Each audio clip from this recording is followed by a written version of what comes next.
I'm mad nervous right now. I don't know why. What? Y'all done this millions of times. Oh man, It's I don't know. I always guess, special though. It's always special. That's why. Okay. So, yeah, Gotcha. exactly. I don't Because know. it's like we sense like new energy. Like, hey, how you doing there? like we're excited to have you on. So that Exactly. really I'm like means a lot. excited to be here.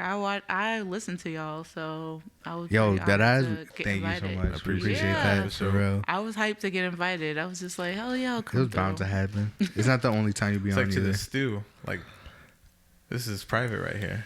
Yeah, man, you're at the stew for real. Yeah. I sleep here. Dope setting. It's serious.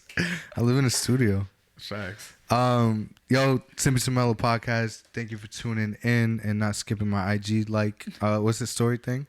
And Reels. aka Days, aka Carhartt, T, aka Tony Too Wavy.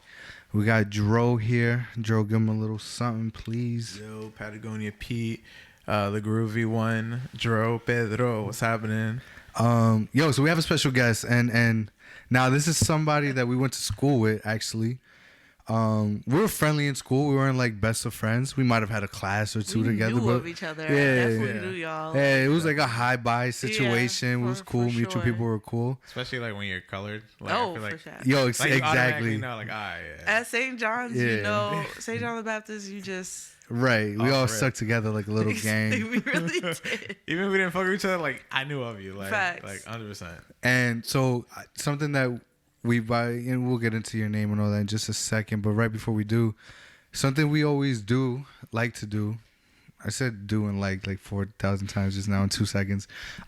We like to give people their flowers. You know what I'm saying? People that inspire us, or people who are just doing cool shit. You know, we don't want to wait till forever to Yeah. not say anything, or we don't want to like not show the love. So we appreciate you having you on, and you're inspiring by the little bit that I know of you, or just following you and seeing what you put up. It's truly inspiring, and you're really doing your damn thing. Thanks, guys. So we have SlightBreeze here today. Boop, boop, boop, boop. We need sound effects, Joe. I know. I'm Yeah, working. we'll get I'm some. working on it. Yeah, we'll figure it out. But thank you. Thanks. Thank you for having me. I'm excited to be here. I'm a big fan, so I appreciate very that. very honored. I feel like a cool kid. A woman of many businesses, Oh, for real. an entrepreneur, Yeah. creative. Do you like that entrepreneur word? Honestly, I just feel I said it and I was like, No, listen, I think being an entrepreneur is a cool thing. I feel like when you're a creative entrepreneur, then you are, diving into a completely different field of entrepreneurship. It doesn't really feel like entrepreneurship, but it is. It is in a sense. It's a service that you're selling. Yeah, and the label entrepreneur, like people just think. They gas it. Yeah, definitely. they do gas it. And I feel like these days entrepreneurship is something that people kind of just like to put in their bio. Facts. And I always say, don't start a business Yeah. just to put entrepreneur in your not the bio. deal. yeah, like a fluff kind of thing. Yeah. but creative. Definitely. You shoot shit, you edit shit, you fix people's shit. Yeah, man. So thank you for coming on. Yeah, like I said, I'm honored to be here. Thank y'all. I didn't for having realize me. about your drive. I still feel bad about that. No. Like I said, I'm We willing said to it's just come out cool. here. I wanted to be on That's the love show. for real. That's I wanted to be on the show. I'm just like, yes, please. All right. Let me know when. That's fine. How was But your yeah. weekend? Wait, what day is it? Tuesday. Tuesday. How was your weekend? December 1st. Yo, December already. Yo, my birthday's next week. Hey. I'm scared. 7 days. Oh, wait. You're I'm turning 26? 6. Yeah. I'm already 26. Yeah, I'm a little baby, man. I've always been the baby out of my friends. Yeah. So Yeah. I don't know, man. I got into my little sad bag the other day. Yeah. Yeah, when I was just like, damn, 26. Now, when I was 18, I wasn't thinking about 26, to be honest with you. Yeah. But if I was, I feel like this wasn't, I don't know what I was expecting, really. Yeah. I kind of got hit with I feel like 26. Once you pass 25, it was real grown stuff. So, I don't know. It was like a little 15-minute when I was just sitting there like, damn, I'm getting old. And then I was like, bro, you're not You're not old at all. So, I feel like 26 is a nice cushion. It is, but like you have to come to the realization that you're entering, like you're in the shit now. Yeah. Like you're in. but we're still young. You know You're what I'm still saying? young, like, and that's you have to come to terms with everything and ground yourself. I'll Yeah. say, but it does start like it happens, Yeah. and you just have to deal with it.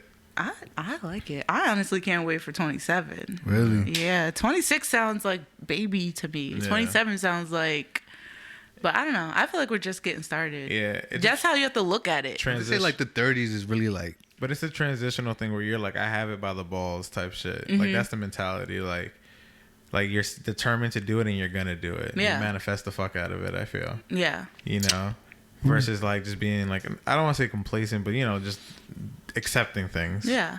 You know, and I guess that's like, I don't know. I guess adulting. I don't know what the fuck.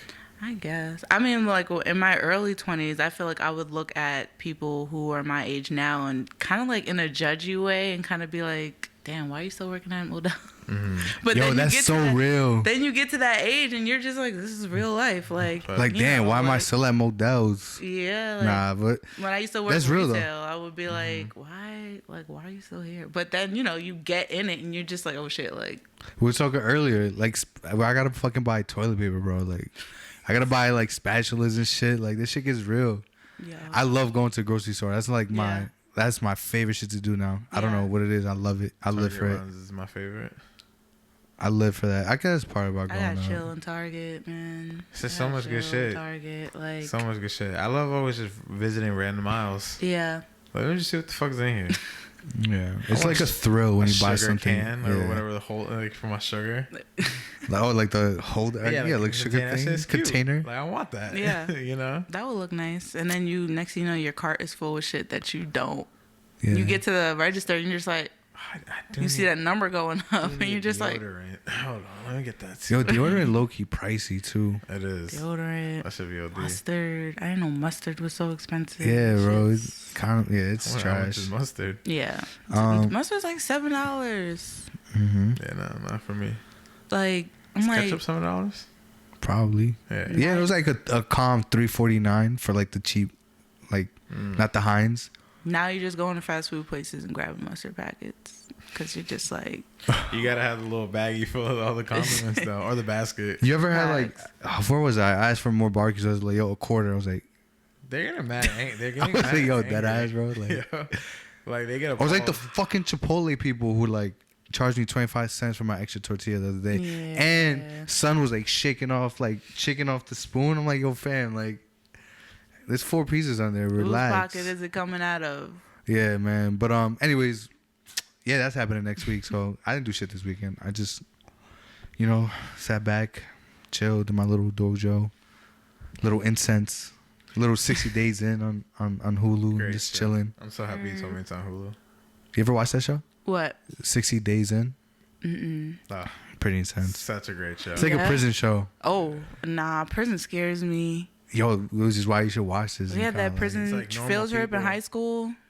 Nah, That shit was hilarious. I really can't. Oh, we did do that. Did I go with you? Why did they even send you? Why I think so. I think we're in the same. Was Gio there? Oh, no, I wasn't with you then. I was. Yeah. Shout out to you. I'm man, pretty brother. sure I was with Gio. Okay, so I was Dolo then. Nah, prison scares me. That's one of my fears. Yeah, Is man. going to prison. I can't. Yeah. I feel like I have the biggest fear of I feel like my biggest fear is fucking up my taxes and getting locked up for some shit that I didn't even know I was doing. That's real though. Like I think about this shit all the For time. facts. I'm like, damn, like you really got Was you that a one thing? of the IRS. You don't want to. Are there a lot of people that get that? Fam, Yeah, what? like Oh shit. it's not a joke. Yeah, so they had like a Fresh Prince reunion type thing, right? I think HBO, whatever one of them shits. HBO Max, yeah. And so I was watching it, and then I didn't know the beef between like the Aunt Vivs or like why they had to switch yeah, to that Aunt was Vivs. crazy, yeah. So, anyways, long story short, What was that? oh man, I we have watched to have a half of whole it. nother. Oh yeah. Yeah, it was a little dicey, real. but basically he was saying like, "Yo, I'm young. I had tax problems. Like, oh, it's just like whatever." And I was like, "Damn, like all these celebrities. Well, I was gonna say, but a lot of them run into that issue. Yeah. Yeah, man. Sometimes you get a lot of money, or even the Jersey Shore dude, tax he got evasion, shit like locked up that. for yeah. Oh, fuck. When you start making money, you gotta. I think and that's another thing for creatives. Like, you need to get into the habit of paying people to do stuff that you don't know how to do. Yeah. Put value into those things. Like that's something that you just gotta budget in. Like, Yeah. and when you first started out, it's hard to let go of that money, but you just have to add people into your budget so they can do stuff that you don't like. That's definitely true. Because like, who the budgeting. fuck knows? Like, especially for freelancers, right? Yeah. There's so much shit like, yo, can I expense this? Can I not expense this? Am I expensing too much? You have to get an accountant. Yeah. Or like, God forbid, you're like in a situation where, I don't know, there's a contract involved and you're looking at shit like, oh. Mm-hmm. That's real. That's something that that's funny you say that, because I freak out about like that type of stuff. Yeah. Yep. And like the internet, it gets confusing, but if you just sit down with somebody and have them explain it to you like you're a 3-year-old, it's just so much easier. Because when it comes to like taxes and the government, like you can't just be like, I didn't know. They don't want to hear that. Yeah. So don't, get yourself caught up with not knowing that type of stuff. Yeah. All right. So I mean, you touched on it a little bit. All right. I said you run a couple businesses. Yeah. You have Oddflex, correct? Yeah. You have the SlightBreeze. Is that like a clothing brand, or is that just like a general like? Yeah. So SlightBreeze is my clothing brand. Okay, got you. Yeah, and then it's my personal brand, so it was kind of branched off from me. That's how it started.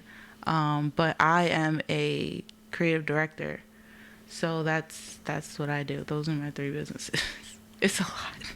That's what I'm saying. It's a lot. A lot of hats. Yeah. It's a lot of hats. Yeah. Does that get overwhelming? Does that get overwhelming? Like. Yeah. Yeah. I mean, at first. Is it like a fun overwhelming, or you like sometimes? Well, At first it was overwhelming because I was very stubborn about asking for help at first. But you do need to ask for help, and you do need to let people help you. But once, I started to build my team and hand off different responsibilities to other people, it just got better, easier. The overwhelm was like. Do you like, I guess being in 3 different roles, does that like excite different parts of your brain? Yeah. Like it's fun going back in between and switching different modes of you? It is, but I've learned to have the discipline to like focus on one thing. So like when I'm doing this, I got to do this. You're nailing that shit. Yeah, but like I used to get caught up because my brain works like, if that makes sense. Like ideas just like come to me like like that, and like I would get caught up because I'll be focusing on one thing and I'm like, oh shit, that would be dope. And then I'll like, next I'm just over here doing this, and then this didn't get done, and now I'm like, fuck. So like now I just got into the habit of writing stuff down. That's so important to write shit down for later. Yeah, that's something we ran into. We got so many ideas, and we got into arguments, and we've gotten to the point where like, all right, fuck, there's so much we want to do. Let's like. And that's why the podcast has been a little bit more consistent than the rest, just because like we tried so many different shit, and we're like, all right, fuck it, let's just focus on this. Let's make that, like, get the ball rolling. That, then we move on. So like clothing and stuff like that. But it gets overwhelming, and just like you, like I love CBD. It could be a placebo effect, but that shit works for me because my mind is just always like fucking going. So I need something to kind of just like bring me down and like focus on certain things. But but there was a quote that was like, the best way to get nowhere is to try and do everything at the same time. Damn, some gems. So like trying to do everything at the same time, you're not going to go far in anything if you're trying to, I love how like quotes work, because like the moment you hear them, you're like, fuck, yep, makes sense. So that was definitely me. I was like, especially when I was first starting Oddflex, I like couldn't seem to nail down what I wanted it to be. I was just like, I want to do clothes, but I also want to do, like, I want to teach stuff, but I also want to do a blog and I want to write. So I was like sitting here, like, people would ask me like, what is Oddflex? And I would be like, it's a blog, but it has a clothing line, but I also take pictures and I freelance. And they're looking at me like, so what is it? And I would be like, so I had to narrow down what it was going to be before I started branching off. So I think it's important. Like, and most people can't pick what it is that they want to do because they want to do everything. But what I tell people is like, pick one thing that you're really good at and start with that. And then once you get your foot in the door doing that, then you can start branching out and doing other things. So my thing was freelancing. Once I started helping other brands with their projects, then I was able to get into designing and build Oddflex from there. All right, so let's take it back. So we're all in high school. Mm-hmm. We all go to college. Mm-hmm. You went away to college, correct? You played ball? Yeah, I went to FDU. All right, you played ball over there. Fast forward, you graduate. Mm-hmm. Did you had a 9 to 5? Yeah. Yeah. That's where I'm at right now. And we talk about this all the time. Like, we have a 9 to 5. He has full-time job as well. Mm-hmm. And at first, it was a struggle because it was like, damn, back to what we're talking about when you're growing up and you're 26 and you're like, why am I here? Mm-hmm. It's kind of like, I found what I love to do, right? Mm-hmm. And right now, it's not at a spot where I could quit everything and like live off of this, right? Mm-hmm. So when real life settles in, sometimes I'm at my job and I'm like, fuck, why am I still here? Mm-hmm. But it's funding the thing that I want to do that eventually is going to take over everything, right? Yeah. So talk about what made you transition from the 9 to 5 to, being a full-time creative. Mm-hmm. So when I graduated college, I went right into the workforce, the work field, whatever. My original career path was to go to dental school. Dental school. Yeah. Okay. I was a biology major. That's a 180. I went to college for bio. I laugh about that all the time. But yeah, I graduated college, and if you were talking to 2017 Bree, she just swore she was going to dental school. She swore she was going to be a dentist. And I hopped right into the workforce. I was working reception for a bunch of big time orthodontists in Manhattan. Mm-hmm. So I had a big girl job. I was just like, I'm going to the city every day. I got they're paying me like a lot of money. Hey. And, at first it was exciting. I'm just like, right. Still living at home and commuting to the city. I'm just like, okay, like this is cool. Like I'm an adult. So, but like a couple of months in, I was just like, I realized I didn't have any type of work-life balance. Like I had 2 days on the weekends to like do what I had to myself, I guess, but not really, because you still had to make time for your relationships, your family, and you don't really feel like you have time for yourself. So and that commute too, even if you work a certain amount of hours. Oh man, coming out to Long Island, and the LA large. Yeah. Oh my so god. So reliable, bruh. If anything, if you want to know what convinced that's me, just so trash. If you really want to know what convinced me to drop from my 9 to 5, it was the commute. Like the MTA. Nothing tries you like the MTA in the morning and trying to get home at night. Like the commute was brutal, like dealing with the subway. And I think it was like I did reception for like a year and a half. And then towards the end of that year and a half, I realized I was miserable. I was not happy.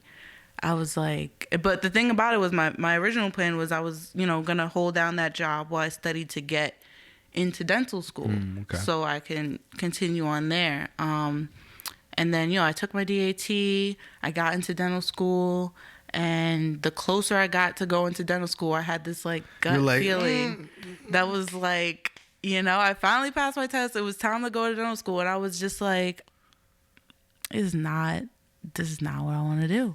Like, damn. It was like, it's kind of just like the more. What is that feeling? I guess like I don't know. Like, is that like frustration or is that like yes? It's a combination of a lot of things. It was frustrating because I did 4 years of college as a biology major. I did, I spent a year studying for this test, but it's kind of just like the further you go in the wrong direction, the heavier that gut feeling gets. Yeah. And it got to a point where I was just like, I had to be real with myself.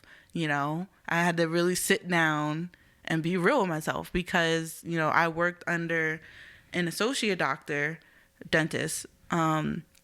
She had finished dental school. Mm-hmm. And she would tell me, she would be like, like make sure. She wasn't talking me out of it, but it was kind of more so of like, make sure this is what you want to do. Because dental school's like... Dental school is money. It's intense. It's another 4 years of college. Yeah. It's, when she graduated, she had debt. She had to work under another doctor before she could start her own practice. Right. And, she doesn't make, she still has to pay him his commission before she gets her money. So she was just saying, like, make sure this is what you want to do. Yeah. And, I'm very grateful that she gave me that talk, because the closer I got to going off to school, the heavier that feeling got. And I had to ask myself, I was like, wait, Brianna, why are you doing this? Yeah. Like, do you really want to be a dentist? Is this what you really want to do? Now, and you can lie to everybody but yourself. Give me the setting. When is this? Is it nighttime? This is nighttime. I'm sitting in my bed, and I'm supposed to be packing, for school. I'm supposed to be getting my stuff ready. Yeah. And I'm just like, is this really, you got, at some point you got to get real with yourself, because for the longest I had a label, in high school, I was an athlete. In college, I was a student athlete. I see where you're going with this. After I graduated college, I was a student going to dental school. So when people, what do you get into? Oh, I'm going to dental school. And then it's just like, yeah, like, that's great. So I think the thing I was scared of losing was my label, because if I don't go to dental school, it's like, okay, well, what are you going to do? So I had to get real with myself. And I think that was the hardest part, was like sitting down and saying, this is not what I wanted to do.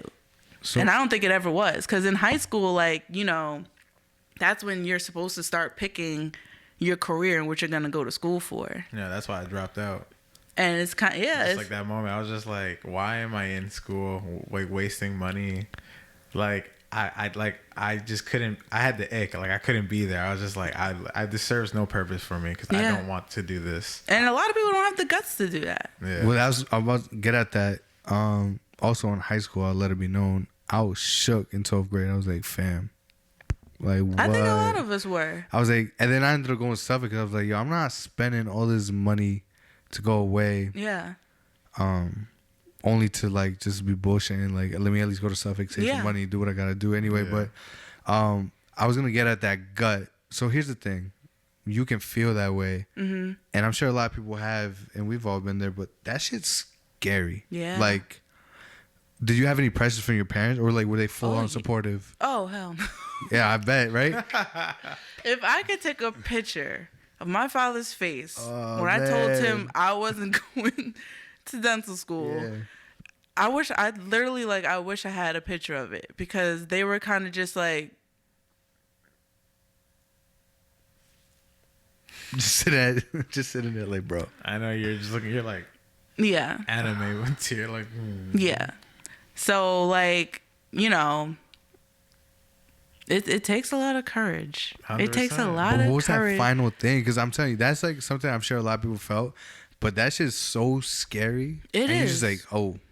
And I think honestly, it's it from, because a lot of people come to me about this, believe it or not, and I think it's the one thing that holds a lot of people back from really going after what it is that they want to do. And my thing is, I was getting to myself back then, so I was reading a lot of books, and I think, like, you have to understand that, like, this is your, and I don't mean to sound cliche, but this is your journey. Like, you decide. So it's kind of just like, do you want 10 years down the line and to say that, damn, I'm in this miserable place in my life because I was scared to tell my parents that I didn't want to go to dental school, or I wanted to make my parents happy, or I wanted to do something that sounded cool, or would you rather just be like, I'm here because, I chose this path? So that was really, like, the challenging part for me. But I literally took a deep breath. I'm just like, I'm not gonna go. Fuck. That's so intense, man. It was an intense moment. But did you know what you wanted to do? Or you just like, I know No. I don't want to do that, so... I had no it, and that was the scariest part. I had no clue what, and I can literally see myself sitting in my room having no clue what I wanted to do, and I was shook. I'm just like, I feel like, this is pressure. yeah, but you know what? What they don't tell you is that it's okay to not know. Exactly. That's what they don't tell you. Oh, I was gonna say this. free will. Like those moments right there where like this is what you're supposed to do next. Yeah. And you're just like, you end up deciding I don't want to do that. Yeah. And like it proves that like you can make your own choices and go your own path. Mm-hmm. And although people may be disappointed or look at you weird, and it may not be a path that is most traveled, I want to travel this path. Yeah. So I think that's just exhilarating, honestly. And that's really what makes all the difference. That's what I'm saying. Like, that's really what makes all the difference. Like that moment, like, this is why the fuck I'm alive. Yeah. Type shit. Like, I don't need that basic or whatever kind of life. Like, I wasn't gonna be happy. Yeah. Whatever your definition of happiness is. But that's a very scary thing, because then you inevitable. And damn, I tried another SAT word. Inevitable. I was an ESL, man. It's inevitable. You start thinking about the other shit, bro. Inevitable. It's inevitable for you to think like, yo, when am I gonna get money? Am I gonna be successful? Do I know what the fuck I'm doing? Fucking real world. I don't know. But that's the shit that deters people from that freeing moment that you said, fuck it, I'm not going. I think I had an epiphany while I was on a train to work one day, and I was like sitting on the train as early as fuck. Like, I'm wearing clothes that I hate, business casual clothes. I fucking hate business casual clothes. Like, and like, you know, reception, you gotta fucking put on makeup and you have to put on this fake smile all day. Yeah. And you have to wear business casual. You have to be like this all day. And like, I was sitting on the train on the way to work. I'm just like, if this train was to fucking crash right now, I would die in clothes that I didn't want to put on this morning. I would have woken up at a time that I didn't want to wake up. Like I think I had to wake up at like 4:00 to get on a train. Oof. To not be late. The anxiety of like not being late.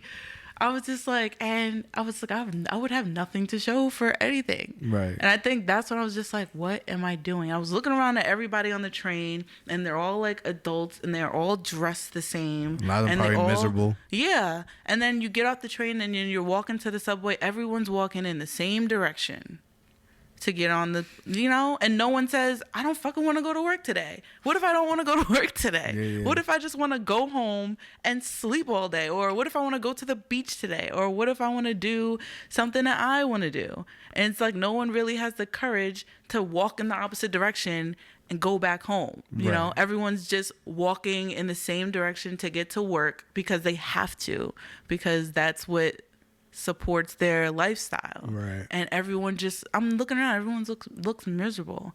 I'm like, I bet you if you ask one person on this train. You are unpacking some trauma right now. That's real though. I just wasn't ready for it. I'm like, she's unpacking my drama. I'm like, oh my God. I'm like, how does she know I feel like this? I was like, oh my. I felt kind of personally attacked for a little bit there. That's like, you real look though. around, I'm just like, if you were to ask people, if you were to go around on mic and ask everybody on this train what they'd rather be doing today, 75% of people on the train would not say, I want to go to work or I want to go to this job, you know? Yeah. So I think that's like the epiphany I had. And I was just like, I gotta. What year is this? This is like 2017. Okay. 2017 going into 2018. Okay. So, and the thing about it is, every time I nailed a 9-to-5, I was either on the verge of getting fired or quitting. Yeah. Like, you know, I just, the anxiety, the pressure of working in an office was like, I don't know. It was cringeworthy. Like, it wasn't for me. No, and definitely motherfuckers in the trains do look miserable, and like that scares me. Seeing older people who obviously live through life, or have more life experience than I do, just like miserable. I'm just like, fuck. Yeah. And that shit's scary to me. Yeah, that scared me. It's like, I don't know, man. And that's something I constantly like deal with. I'm sure like a lot of people do. Mm-hmm. So you tell your parents, you're like, chopped. No more dental school. Not going. Yeah. The thing about it is my parents didn't. I'm like a very low key person to a point where like my parents, like, I probably don't share as much with them as I should. But they didn't even know that I had gotten into school. Like, they didn't know. They just saw me coming in and out from work every day. But I finally told them, I was like, listen, like, I got into dental school, but I'm not going.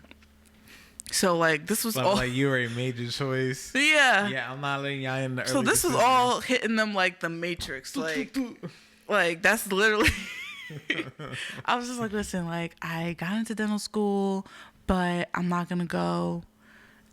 And then they were kind of just like, so, mind you, these are my parents who have invested in a lot for me to be in this position. You know, they didn't have to pay for college because I was on a scholarship for basketball, but they paid for St. John's and they paid for me to play ball and travel around and get that exposure. So my parents literally look at me like a huge investment. Like, we put all this time and effort we need ROI into you, and you. you supposed to go to dental school and be successful and support us and be rich and build from what we, they need the return from where on the we, damn investment. yeah, from where we put you, the position we put you in, and you're fumbling the bag. So they were kind of, and my dad's just like, so what are you gonna, like, he couldn't even get his words. He was like, what are you gonna do? Because you can't stay here forever. So he's just like, what are you gonna do? I was just like, I'm gonna be a writer. Ugh. And it was just quiet. Yikes. It was just quiet. Like, my dad was just like, a writer? He was just like, what kind of lifestyle are you gonna build from writing? A writer? He was like, you write? I was just like, yeah, like, I've been writing and I've been posting it on Tumblr and I've gotten a lot of feedback. And my dad's just like, he's like trying to catch his breath, but I can see his eyes like just like flaring up. And my mom's just like my mom being the mediator, she's like, okay. She's just like, why don't you take a year off, a gap year? And, super necessary for a lot of people, by the way. Yeah. She's like, see if you take a gap year, do what you want, and then, go to school. I was just like, no, like, I don't want to go to dental school. I don't want to do that. I'm going to be a writer, and I'm going to be a writer. So you had no doubts? Hell yeah, I had doubts. I went upstairs and I cried because literally my parents were looking at me like, you're not about to be up in here being a writer. What are you doing? Such a sensitive time when you like decide like yeah, internally like, yo, I want to go against the grain and be who I'm meant to be, but people closest to me literally just questioning me and like, oh yeah, So yeah, I went in my room. I was like crying. I called like the closest people to me. I was just like, I don't know what I'm doing. Like, but I had the support of a few people. But yeah, I feel like the trauma like create like I don't know what it does to the creativity of it, but it just helps uplift it. You know what I'm saying? Because you use all the experience. Like for me, like creativity, like I use my experiences and the feelings I get from it and channel that into like my work. And it's just crazy how it does that. Yeah. Because I feel like if I had a normal life, I wouldn't be as creative. I don't know. Yeah. Maybe I'm looking too deep into it. I think I think everyone has the potential to be a creative person. But as we grow older, we kind of like toss things aside when we tap into survival mode. And you really get into this mindset, especially when you have people in your ear and they're just like, all right, now it's time to get serious. You need to find a job. Yeah. You need to go to school. You need to do this. You need to make money so you can get your house, so you can meet someone, so you can make a family. Yeah. Yada, yada, yada. And like all like the stuff all the hobbies that all the stuff that you really like doing kind of just get, stuck in the back of your head. Yeah. And to a point where, you get to that age and you're just like, well, like, shit, what do I like doing? Because for my whole life, everything was basketball. Right. It was, Yeah, you're the student athlete. Like, exactly. None of y'all ever saw me because I was always playing basketball. That's a huge ass commitment too. Yeah, it is. Yeah. And then weekend tournaments. And when you get to college, it's your job to play on that scholarship.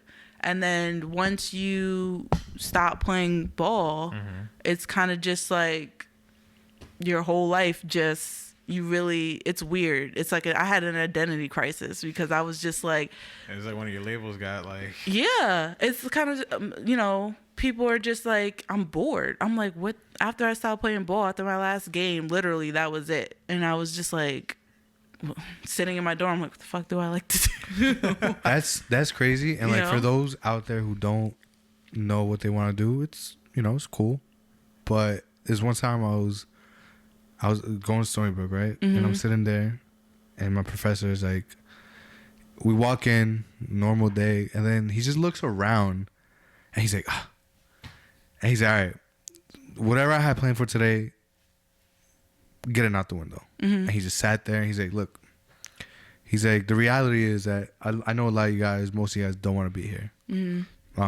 That's real. And then he just had a moment where he kind of like was just talking to us, and he was just talking about life and you know, the saying, he's like, yo, I know a lot of you guys are just going through the emotions. Like, so he's like, fuck the lesson. And the thing that stuck with me, which, you know, years later, I'm like, all right, I'm sitting here talking to a microphone with you guys. He's like, when you're supposed to be doing my assignments, what are you doing instead? Yeah. And I'm just like, I started thinking about that. He's like, that is what you should be trying to do. When you're supposed to be working, when you're supposed to be doing whatever you have to do, but you're procrastinating because you're doing other shit. What is that other shit? Right. And I sat there, I'm like, damn, I'm always on YouTube. I always listen to podcasts. Oh, shit. Like, every time I'm supposed to be doing something, I'm madly, like, rushing to work because I'm like fucking deep into this fucking podcast and like those other shit. I'm like, okay, so that is what I want to do. So I can imagine for you that time was very tough because you're like, yo, I played ball my whole life. Yeah. Now ball's done. And he's like, fuck. Like, now what do I do? And that's it's a tough thing to like. Yeah, handle. I definitely, I was fighting a lot of anxiety, and back then I didn't even really know what anxiety was. Like, I've been fighting anxiety my entire life because, and I was tapping, I had gotten into this years ago when it comes to student athletes and the kind of abuse that we go through that a lot of people don't consider to be abuse, but it kind of is when you look at the way some of these coaching techniques are set up and the styles of coaching are, is set up. I have no idea. Honestly. Yeah, a lot of, especially if you started from a young age and you're used to that kind of like treatment, which isn't really, it's not okay. It's not. Yeah. It's really not. And it's deemed as okay because people think it's supposed to like toughen you up as an athlete. So for the longest, I've been fighting anxiety. I didn't even know it was anxiety. I thought it was just something I had to like swallow to play ball. Like, That nervous gut feeling. Yeah, like I would get anxiety attacks all the time before workouts and games because I'd be like, can't mess up because you gotta fucking perform, like, And then when I stopped playing ball, I didn't have anybody hollering at me or telling me what to do or giving me any type of direction. So I'm just like, when do I go work out? When am I supposed to do this? Like, I don't have a schedule. Like, what am I going to do? And at an age around, like, a young age, that's kind of like, that will fuck you up. If you can't, like... And then after I graduated, it got worse because now I don't have, that structure of a schedule. I'm just going to work, and the rest of the time is kind of just like, once you get into the real world, it's a whole new chapter that people think they're being prepared for in college, but they're really not, Oh, don't even give me my what school should be doing bag. Yeah, if college was doing what it's supposed to do, why do so many kids graduate and feel this lost feeling, as if they're not prepared for it, So, after I graduated college, I was definitely fighting those feelings. But like I said, there's no one really around telling these kids that it's okay to not know. You don't have to have your entire life figured out as soon as you graduate. And it's okay to change your mind. It's okay to change your mind. I think a lot of people graduate and they're just like, I went to school for this, so now I'm just going to go into that. And it's so nuts, man. There's nobody really around to say, wait, before you do that, what is it that have you tried this? Or, have you tried doing this? And most places don't give a flying fuck about your degree, fam. Like, they don't care about your school. So happy, like, what can you do for me, bro? Like, I don't give a... Lie on your resume. That's how I got all the jobs that I got. I lied feel like it's all like my ass up. Kind of thing, right? Yeah, and to these athletes, nobody cares that you're player of the year. You could put that you got player of the year in your resume, and all your boss wants to know is can you work this computer and make me money? Yeah. He said, drop it. Stop it. They got all these. Don't get me wrong. Cut it out the bios. They're big accomplishments. They're great accomplishments. They're something to be very proud of. But when you get into the real world, nobody cares that you were the top scorer on your basketball team. You know, that's not something that you can put on a resume. Yeah. And a lot, you know, I keep telling everybody, a lot of these jobs don't get me wrong, like a degree. I'm not trying to diss people who are after their degree. I think education is important. That's a fact. But there are other options, you know, and most jobs out here want to know that you could do the job, especially creative jobs. They just want to know that you could do the job. Facts. So it's definitely important to know. And also anybody listening who, you know, like it's okay. Everybody got their own path. So there's people who their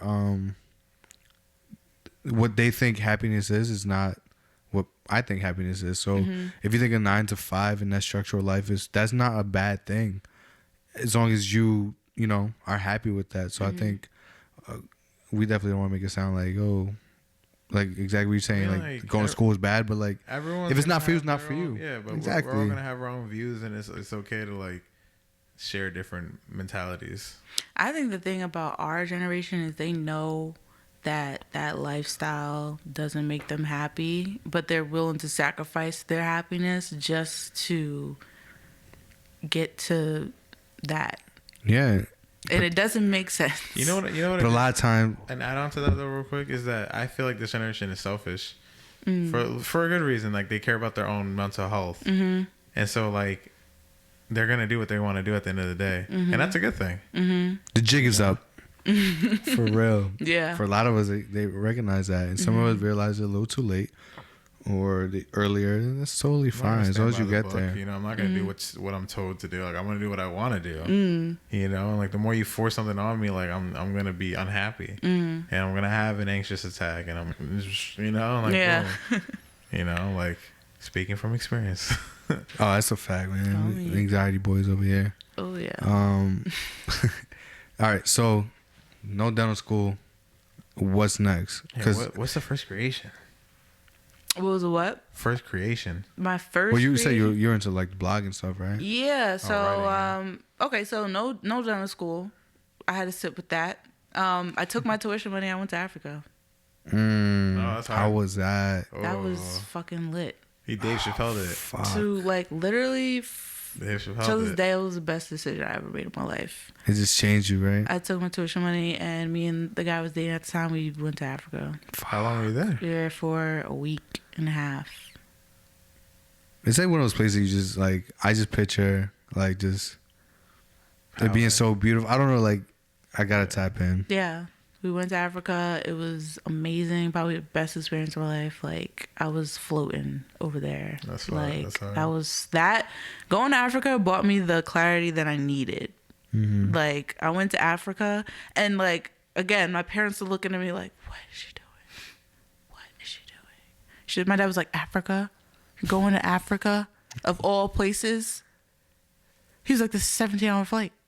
And you know, like my dad, he cares, and that's the other thing I want to get across. Like, just because people are projecting this on you doesn't mean that they don't care about you. Because when I look back on it now, it does sound crazy. That's important. Oh no, 100%. You know, I think for the most part, when you have parents in your life and Your they're poor dad probably invested, went through it at that moment. yeah, like. And they're invested, like they just want what's best for you at the end of the day, and they just want to make sure that you're gonna be okay. And they've been through shit. They seen shit. So when I'm looking back on it now, like my parents really had every right to be freaking out the way that they were freaking out, because I'm just like, the stuff that I threw at them was kind of crazy. Yeah. You're not going to dental school. You're gonna be a writer, and you're going to Africa. Did you just go to one part? No, I went to Johannesburg and I went to South Africa.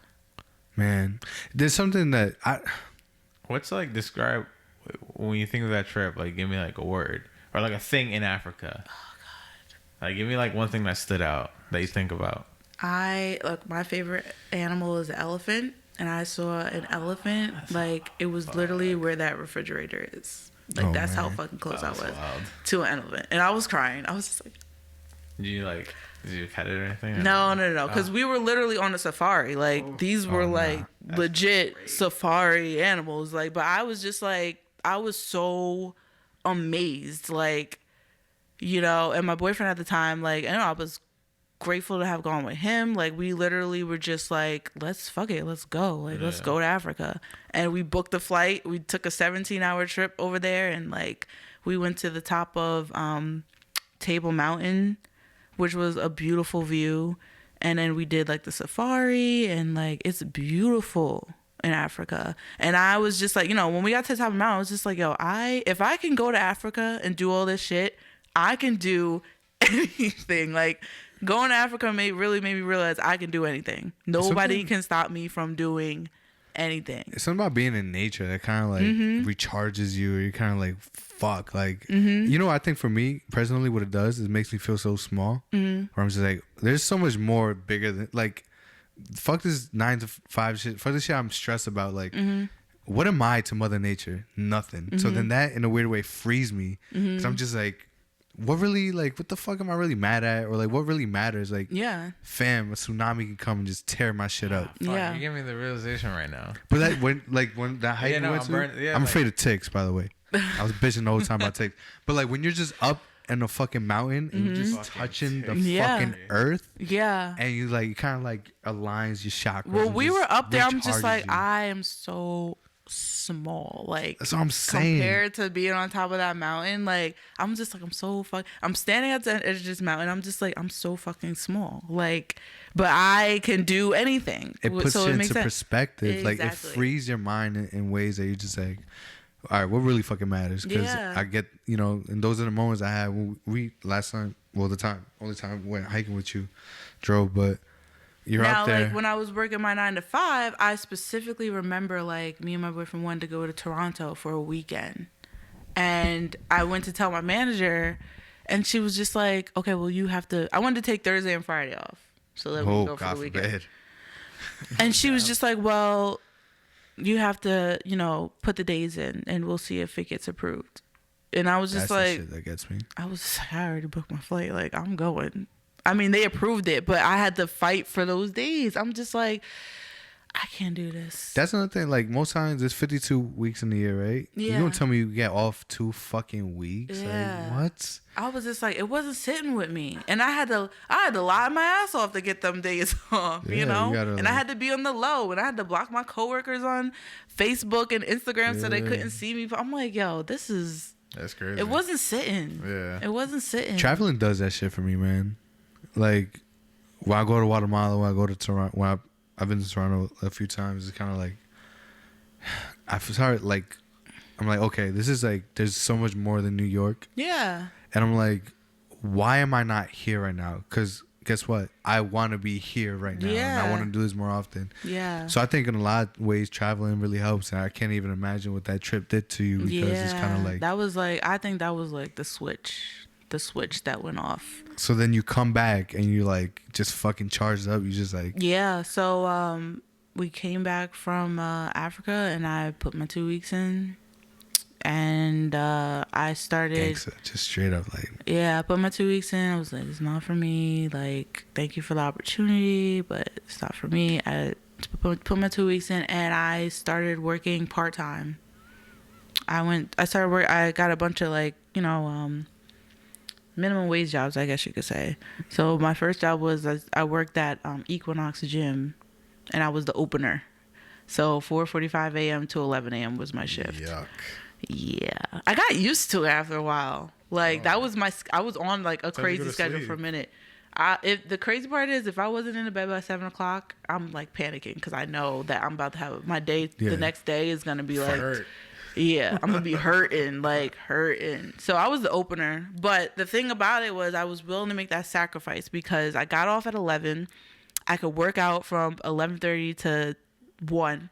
Then I would take my shower, and then I'll go to Starbucks with my laptop and kind of just like figure out productive how I'm gonna get this writing shit off the ground. I'm just like, all right, I'm gonna be a writer. So let me go to Starbucks. I'm gonna like get in my zone. I'm gonna figure out like what direction I'm gonna go with this writing thing that I was like putting together in my head. So that's when I started like blogging Like I would blog on Tumblr, then I would take my Tumblr posts, put them on Instagram, and I was getting like hella feedback because I was just being honest about what I was going through when I was writing, and I was just like, all right, getting somewhere with this writing. So I started a book, didn't finish the book. Writing a book is hard, so I was just like, okay, boom, that's a fail.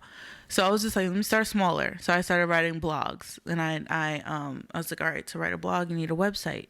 So I was reaching out to all these designers, and I was just like, hi, can someone please build me a website so I could be a writer? Like, but web designers are expensive, and I couldn't afford anyone. So I was just like, all right, why can't I build a website myself? So I started Googling how to build a website. Then I learned how to build a website. All this is happening at Starbucks. You know, after I work my shift, work out, Starbucks, work my shift, work out, learn how to build a website, work my shift, work out, write a blog. So like that was my routine. I built Oddflex, and it was a blog. So from there, what year is this? Still 2018. Okay. This is still 2018. So I'm like, I'm blogging. Oddflex is the name of it. It kind of just one of those things that came to me. And then sick name, by the way. Yeah, there was this trend going around that was just like, it was like Oddflex, but okay, like on Twitter. Oh yeah, I remember that. So I kind of took the Oddflex, and I was just like, because it was like a phrase, like a sarcastic type thing. So I was just like, what if like your flex is odd? What if the thing that's about you is like not what everyone else is doing, so it's odd? But I'm just like, but that is okay. It's still okay to be different. So I went with it. I don't know how it came across I followed, but it came across. When I first launched it, it was terrible. It was so but that's bad. important. But that's the thing. Like, I still have the graphic. Oh God, I posted it on my Instagram. I was like, "Hi guys, I started a blog. It's called Oddflex." If we were to get into Simple to Mellow archives, oh boy, yeah. And we don't even know where we want to be, but like that's just scary to look back at the shit that we got. That's the worst. This girl has. I was just like, no wonder everybody was worried about her. These graphics are terrible. But yeah. So I was just like, it got to a point where it's just like, okay, I'm blogging, but like, Brianna, how are you going to make? What is this gonna be like? So I was just like, defining things. Yeah. So I'm like looking on Google. I'm just like, what direction can you go with writing? And I realized there were a lot of media companies on the rise. Like, have you ever heard of Refinery 29? Definitely. Yeah. So I was just like, I could do something like that. Like, that's what Oddflex could be. So I was just like, all right, I need a team. I need people to like help me out with this.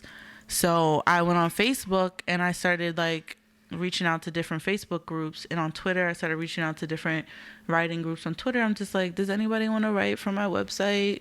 You can write about anything, just write. Like it's for creatives. And that's when the title Creatives started to come about, because back then like creatives wasn't really a title. It was like artist. And then when you tell people you're an artist, they're just like, okay, you're broke, you know. But right. But yeah, the word creative, that started to become a known title. So a lot of people reached back, and before you know, I had like people writing for Oddflex. Like they were sending me submissions every week. Organic right there. Yeah, and I was so grateful. I'm just like, wow, like we really got something here. Like let's, keep this going. I would do the graphics. I would post their writing. And then, they would write about different things like mental health. And I had people writing from Europe, and then they were writing about the stuff that's going on over there. So that's how like my network grew a lot, because other people were writing from us. But then I was just like, all right, Brianna, still like, you got to make money if you want to be, saying that you have a business is cool. But if you're not living from your business, like that's a completely different thing. It's not cute when you're not making any money. It's not fun to just say, hey, I'm a business person.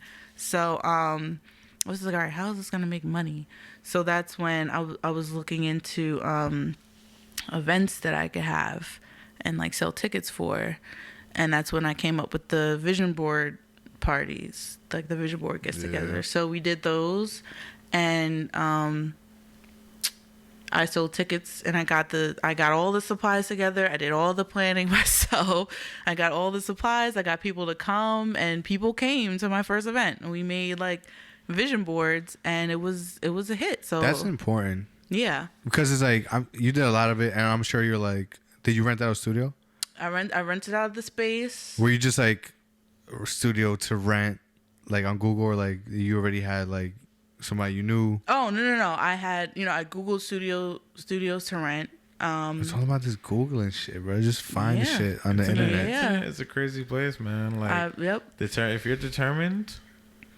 And I was determined. You can get some shit done. You can learn how to code, make a website. Yeah. Learn a language. And that's what all of 2018, 2019 was. And all that's required is effort. Like, how bad do you want it? And at that point, I didn't have no like real job. I didn't have like a real big girl job. I was working at the gym.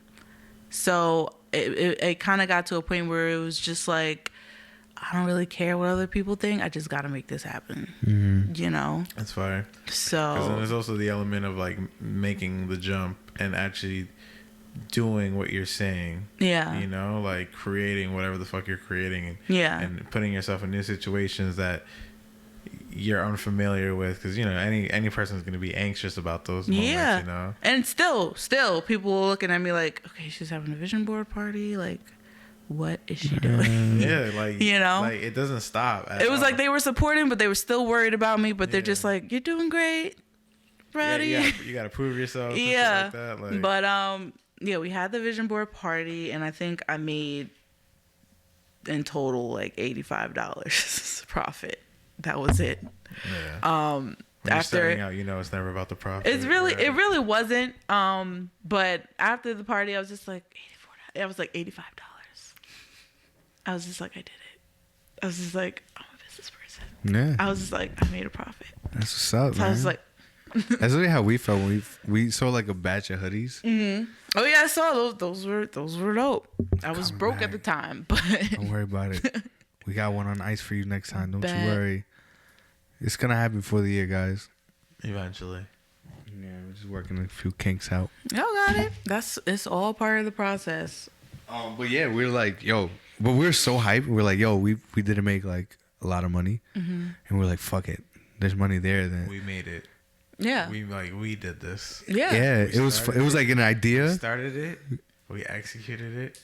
And we did it. Yeah. I literally just found some dude from Harlem through the internet who, you know what I'm saying? And boom, hoodies and delivered. Those moments right there, those moments right there really sit with you. And important to note, something I want to tap into is one, and we reinvested in like we got little mic stands and all this other shit. Like this is like the hoodies right here, like this shit, and a little other shit that we stashed away or like invested in back into Simple to Mellow. But it was important to know that we don't got fucking 20,000 followers. We don't have fucking no crazy following, and we still made a profit of it. Yeah. So something that not to like fast forward and what you do, but we actually joined when you eventually did a seminar, and we'll talk about that. Yeah, you guys were there. We tapped into one, and that's something that stuck out because you were like, bro, you don't need, like, if you got 10 people that fuck with you, or like let's just say 20 people that fuck with you, and those 20 people like really fuck with you and pay for what you can still make money without having a gazillion followers. And that's something that we saw for ourselves. And when did you tap into that? Okay, so when I first started out, I didn't have anything to sell. Like after my events, I was just like, you can't, you could take these events somewhere, but who don't, will you see a profit from it really? So I didn't really have anything physical to sell. And I remember I was following this influencer, I forget her name, but she had like, I want to say like 30 million followers, and that's a huge following. And I remember she made this huge announcement that she was gonna release like apparel, like hoodies, t-shirts, and she told everyone, she was just like, will you guys, like, are you guys gonna invest? Like, is this something that you guys would be into. And of course, everyone's in the comments like, yeah, like we're gonna, of course, like we're definitely gonna buy. Like I'm definitely copping when you launch it. So she later, she dropped the line, and then she made an announcement later down the line that she had invested a bunch of money into the stuff that she dropped, and nobody bought her stuff. Okay. Nobody, like she didn't make any money, and I was just like, I remember this is like a story, right? Yeah, I think I remember this. She didn't make any money, but that's what made me realize that you could have a huge following but not have an influence over your People, following. yeah. Just because people follow you don't mean they fuck with you, right? Don't mean that they're gonna invest in you. So you have to like realize that you want to have an organic audience, like brand loyalty. You don't want to have an empty following, and I think that's what a lot of people are realizing now, because they're looking at the wrong numbers, and they're constantly like, comment, follow, like, comment, follow, and it's so robotic. And just because people like something or they follow you, like I said, doesn't mean they fuck with nothing. You. Exactly. Especially if there's money involved. Yeah. So like that hurt me when she told me she didn't make, nothing. So I'm just like, that in my mind was just like, all right, like if I'm eventually going to sell, I need to make sure that people who rocking with me or rocking with that me. J. Cole fan Yeah. base, not the little pump fan base. Exactly. And it's just like you could travel all over the world and take these glamorous pictures and fake it till you make it on the gram, but then what? Yeah, social media is hard though, because that's all you ever see. Yeah, that's all you stuff. So you're conditioned into it. So it's like, fuck. But it's like, what are you doing it for? Validation, I guess. I don't know. Validation don't pay bills. Facts. So say that. Validation don't pay bills, and it gets really real out here. Yeah. So in my mind, I was just like, I just need people like who with me on this and who get what I'm saying to rock with me. So I just built it all. I just told my story like it was. I'm a creative. I didn't go to college for this stuff. I don't necessarily, I know what I'm doing. I don't know what I'm doing, but I'm learning it. I'm picking it up. And the same people who were kind of in my position are the same people who started like following me. And that's when once Odd Flex got established, I was just like, all right, I want to dip into like some designing shit, because that's what I initially wanted to branch off into. So, I designed my first line, which was my visionary hoodies. Okay. And it took me months to put that line together. It was only hoodies, but it took me a minute. Like picking out the colors, what it was gonna stand for, coming up with the word visionary. Like I had researched a whole like what I was gonna put on it, and like visionary kind of just stuck out with my story. So the whole process is noise and trying to find people who can. Oh yeah. I've got gypped so many times. Yeah. I've been gypped. I've been scammed. I've been like the manufacturing part. I feel like. It's a part. Yeah. It's a process. For sure. Yeah. The manufacturing part is something that every designer has to go through. The revisions, yeah, what you think, what you want, what it's gonna test is Yeah. if this is what you want to do. And I feel like that's gonna be the difference in saying like, is this just to make a quick buck, or is this what I want to do? Because I've been tried. Yeah, it's attention to detail. Like yeah, I get like the ick if like one small thing, like if the ribbing is off, or like the stitching or the fat, like that's tough. Getting a manufacturer is low key tough. But, So with the hoodies, like that was really my test to see where my audience was at.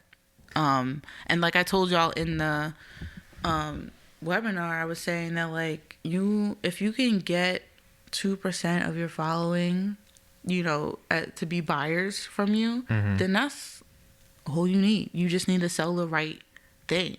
And I think people are too busy trying to like grab the attention of all of Instagram and say like, hey, look at me, instead of just focusing on the people that actually fuck with you and say like, all right, like what do y'all want to know? You know, what do y'all like, what can you learn from me to, like, you know, keep rocking with? Like actually interacting with the fan base. Yeah. Or like the base. Right. Right. I don't even consider it like a fan base. It's more so just like people literally been with me since the day I posted that ugly looking graphic. I guess, like on my followers, page. really. For sure. Like people just see what you're doing, and you know, the same people that see what you're doing either support you or they keep seeing what you're doing. Yeah. And you'll know if it's something that, because a lot of people are just like, well, how do I know this is something that, you know, they'll buy? And my trial was really the visionary hoodies. Like, I sent it out to my inner circle. I was just like, what do you think of this? What do you think of that? And a lot of people just like, I fucks with that. So that's when I was just like, I took the next leap, which is the investment, which is the risky part. Yeah. Got the hoodies. And, you know, my friends are the ones who bought from me. They was like, yo, I really like this hoodie. Fire. That's good. Yeah. Got a good circle. Yeah. But the thing about it is, like, your inner, and I think that what a lot of creatives don't understand is you can't take it personally, and your inner circle is gonna be the ones that keep it real with you. Of course. And I think a lot of people get hurt when they do something and then the people closest to them don't invest in it right away. It definitely is. When the people closest to them don't invest in it right away, because I see a lot on Twitter like, none of my friends bought my stuff, like they're all fake and yada yada yada. But I feel like you really need to change what you consider to be support, because if you have people sharing your stuff, if you have people like putting your name in rooms that they feel that might help you out, that's another level of support. It doesn't necessarily have to be buying from you. I honestly feel that, like, if you're a homie or like in my circle, you keeping it real with me is all I need. Yeah, that's it. We have our closest friends, like, someone didn't buy, and like, I wasn't like, oh my god. Yeah, but I'm because saying they support and they show love and they always keep it real with me at all times. So yeah, even if you don't, that's buy more it, than like, enough. if you see some feedback you can give me to better improve, please tell me that. You know, like, if you're just not a fan of whatever this was, and that's fine. I'm not gonna hold that against you, my homie. But if, like, you didn't like it because it wasn't done the greatest, or maybe there was an area of feedback, like, or opportunity, like, you tell me that stuff. And then that, like, you're still my homie at the end of the day. Yeah, but that's your first trial period. Because if your friends don't want to buy, people buy what they want. Yeah. If somebody wants something, they'll buy it from you. Yeah. So it's not like, it doesn't even matter if they can afford it or not. Think of how many things you buy that you can't afford. If somebody wants something, they'll buy it from you. And I think that if your closest friends aren't willing to, then that's a hint right there. Maybe you don't have that item yet that's gonna catch people's attention. So use that. Yeah, use that. You gotta develop some type of thick skin, bro. And it's not easy. I'm not saying like it's always easy. You're gonna and let those emotions happen. Like, bro, for us, we've been dubbed with, like, people come on the podcast or again, dealing with manufacturers. Sometimes you reach out, right? And people don't see the following or something, and they are, you know, more successful, right, in their own thing, and they kind of like almost like talk down on you sometimes, or trying to like blow you. You're just like, all right, whatever, bro. And we've been around people who've had like the numbers on Instagram, and they're mad dicky, and like you look at them, you're just like, bro. It's we laugh and say, bro, you're wild corny. Like, so you're, as a creator, you're gonna deal with that. You're gonna deal with people putting you down. You're gonna deal with people not fucking with you. But that's something. It's just, you know, you got to charge it to the game. Like, it is what it is. I think it's like networking, like, across, instead of trying to reach out, trying to bang down doors of people who are more, I guess you could say, established. But I feel like you'll find much more benefit than working with the people right next to you. So, you know, when I first started out, I didn't really have a budget. I didn't, you know, I had money that I was like putting aside. But like I said, I didn't have really a budget for someone to build my website or a videographer or a photographer. But I had friends who were into photography. They weren't professionals, but they could take pictures. People who, like, for my vision board party, like, I didn't have like someone who knew about like wine and like, you know, event planning, but I had a friend who works for a wine company. So I'm just like, can you help me pick out some like dope wine that people would like? So it's kind of just like, look at your inner circle, like, and work from there. You don't have to go on Instagram and look for someone who's more established, who has a budget, who's not really willing to work with you just yet. And you kind of just find people who are just as hungry as you are, and put stuff together that way. And it comes out even better when you have people who are more invested in it than you are. Yeah. So still to this day, you know, that's how I operate. That's crazy. Look, man, nothing but gems in this fucking podcast, bro. Come fuck with us, man. Even y'all, like, you know, like. That was a lot of gems, honestly. I was just kind of. We gotta let that one breathe a little bit. Let that one breathe. You gotta let that breathe. I'm just soaking it. It's good though, bro. Like it's. Yeah. It's you good. know, it's a good reflection. Like, because I don't know why people are like, people are so weird, man. Yeah. Sometimes I just stopped giving a fuck. You can't, bro. Like, if I cared, like, I would have, like, it just wouldn't be fun. It's like a weird thing. People are like, bro. There's been people who personally talk to me like, I want to, any about podcasts. I'm like, yo, this is what I use. Like, you should get this. Like, I'm so open to, like, I'm not stingy in any way with, like, equipment that we use or anything. I let people know, like, my process. But there's people who hold that. There's people who just like, nah, like they feel so insecure that like, nah, I can't tell you this because, you know, and there's certain things that I get, right? You don't want to give up your manufacturer, or you don't want to, I don't know, whatever it is, right? But you're gonna come across people like that, and it's just like, whatever, man. You just gotta. All I'm gonna say is I'm thankful for this podcast because I was honestly no lie. I came in here, I was burnt out because of like my 9 to 5. Like, I was just burnt out. Like, I was having a conversation with my girl like earlier in the month.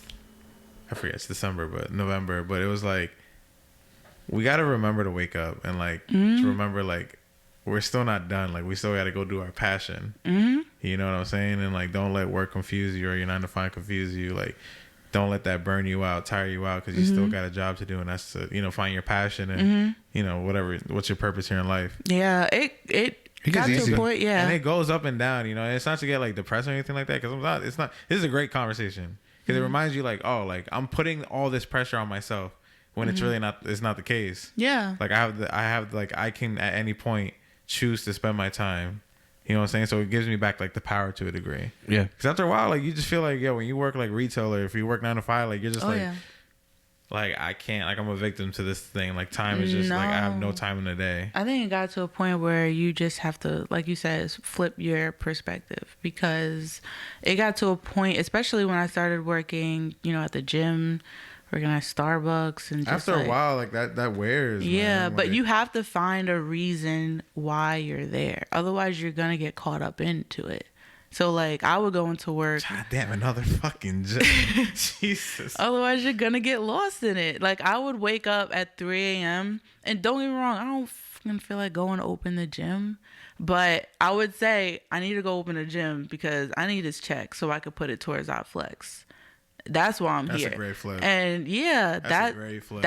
I'm telling you, man. That's why I was always on the verge of getting like fired, because I wasn't passionate about making coffee for people, and I wasn't passionate about the gym or checking people in. You know, I'm only here to support my business. I'm only working this job so I can support my business, you know, and that's what I would keep preaching to people, and that's what I would keep preaching to myself. And that's super important, and you know, because everybody has different life circumstances, right? And if there's something that we talked about before, but like life is fucking life. Like you gotta feed life. Yeah. Like shit happens. Yeah. So for everybody out there listening who are stuck at a job, like me and Joe work full-time jobs, and but you know, after we have to figure it out, we lose sleep and all that, but we are happy to do so because we're doing something that we love that eventually we'll want to turn into a full-time thing. But if you guys are stuck at a job, bro, like that shit's trash. I get it, but it's perspective. You know, sometimes I sit there, I'm just like, damn. And at the same time, like, you're in charge of you have control of your circumstance. Yeah. So like I knew working a job in the city wasn't going to allow me to have time to do my own business. So that's when I made the very bold decision, you know, and don't get me wrong, not everybody has a circumstance when they can drop down to making $12 an hour. Yeah. That's what I was making. Yeah. It was like little to nothing. But that's when you really have to like grab control of your circumstance and be like, all right, what expenses am I going to cut out so I can pay my bills and then put that extra change into my piggy bank? You know, you gotta, it's shit you gotta cut out. You know, it's that discipline. And there's other stuff you can do on the side. I was walking dogs. On Making WAC money. to make Find a money. way. I was finding a fucking way to come up with money for the supplies for the vision board party, to rent out the studio for the vision board party, for the hoodies. You just have to do it, man. So like, if you guys are stuck at your job, don't like, you know, that can always change. You can always quit and you can just figure it out. But like, when you get in those lows, allow yourself to feel that emotion. It's cool. And then you just figure this fuck out. Like, don't get stressed the fuck out. Like, it's gonna happen. Perfectly cool with feeling the emotions. Like, I hate that. Like, back in the day, I used to push it away. Like, I used to be like, I don't want to feel like this. Like, I want to fight it. Like, you just got to feel it. You feel it.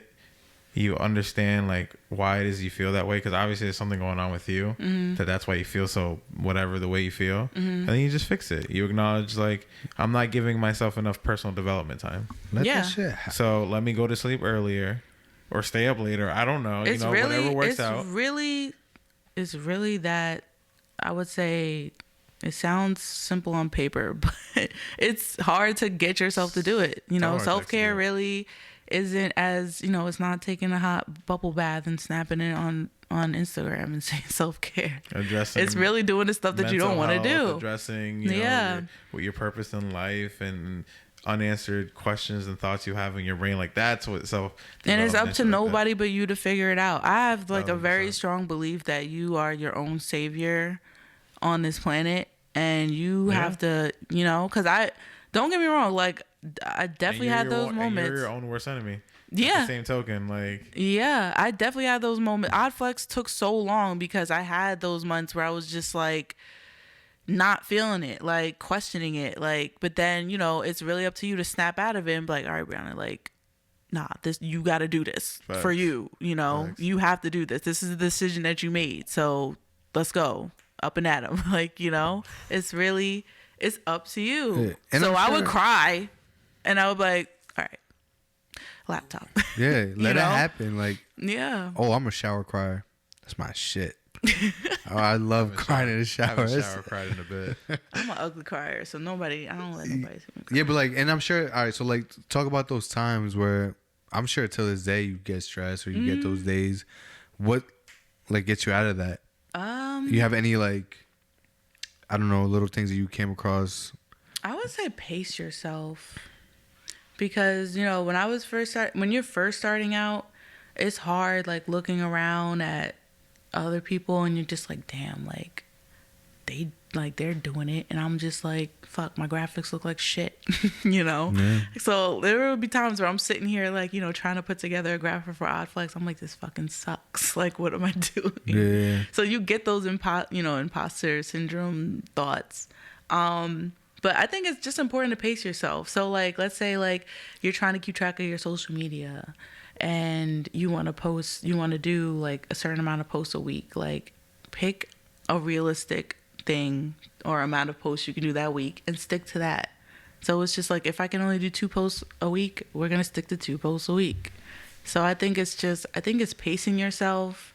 I think it's knowing when to shut your laptop and saying, like, it's not clicking today. I'm going to go get some food, and then I'm going to come back and try again. That's strong. That's a strong mental right there. Yeah, like, knowing when to just, all right, Brianna, it's not clicking right now. Let me go watch a Netflix show, see if it, come back to it. Reset a little bit. Yeah, reset. You need that. You need that. Yeah, because... 100% as a creative, too, because you get into overdrive mode where you work all the time, and then some parts, they become, like, gray, I guess. I don't know. Like, you'll hit a burnout. Yeah. You'll burn yourself out. Yeah. But the thing about it, which keeps me, like, motivated to keep up with my self-care, is like, when you burn out, you really can't do nothing.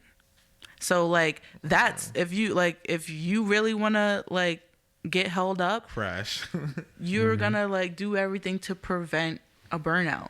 So when you feel yourself getting close to that, it's just like, all right, I don't have time to burn out because money got to be made and a lifestyle has to be sustained. So I don't have time to be burnt out. I don't have time to be going through.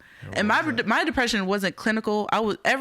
When my depression hit, I knew it was because I'm not doing something I'm supposed to be doing. Right. So instead of, I definitely ate something that I wasn't supposed to eat, or I didn't work out, or I just haven't been keeping up with myself. That's when, I figured out how my depression was.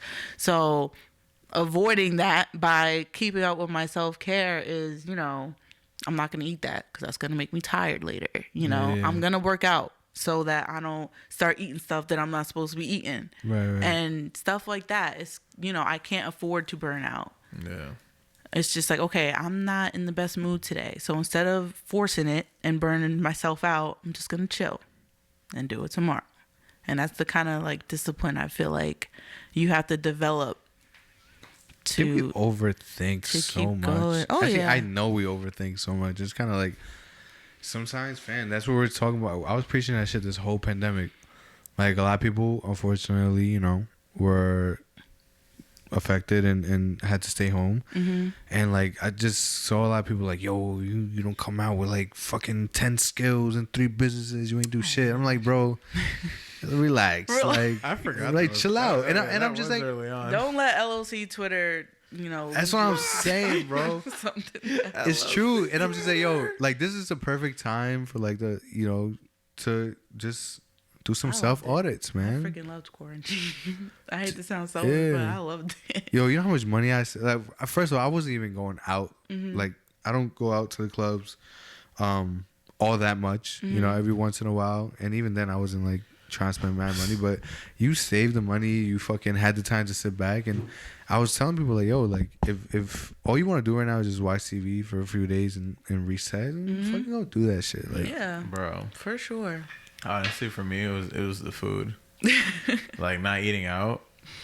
Like, oh, you save a lot of. I save so much money. I wish I could say this. Although I miss social interactions and shit like that, it was just like nice chilling. Yeah. It was nice chilling until it wasn't. Yeah. Like I was home all day, obviously, but it was nice. Like you chill out, you vibe out, and you address whatever the fuck you address. Yeah. For me, it was a lot of mental things that like make me now fully understand who I am as a person and what makes me tick. Mm-hmm. And although it's not the most like whatever the fuck I was gonna say, like it's not the greatest time in history. Mm-hmm. Like just it's always good to have self-reflection. Yeah. So that's why I enjoyed that. Yeah. Unfortunately, DoorDash got me. Yeah. DoorDash got me bad. That's been starting to get me now. 'Cause I'm so lazy. You just did it before, yeah. We definitely like the Chipotle is right, like not even 2 minutes away. It's that He, concept like, of easy ordered it delivery, in. bro. Like, we dead ass could I just don't even drove have over to there. drive and wait through the drive-through.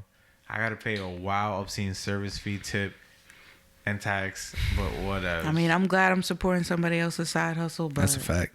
DoorDash got me. Damn. So all right. So you pushed them hoodies. Like, What's next? All right. yeah. So all right. So honestly, we always kind of just flow. We have like a little skeleton of what we want to talk about, but we kind of just go on tangents. Go ahead, yeah. And like, so I love this beautiful conversation. So it kind Yeah. of like took us off, but like, this is great. Like I love this. I just want to say I love this. This is mad chill. It's probably the chillest podcast I've been on. So No, I'm sorry to hear that.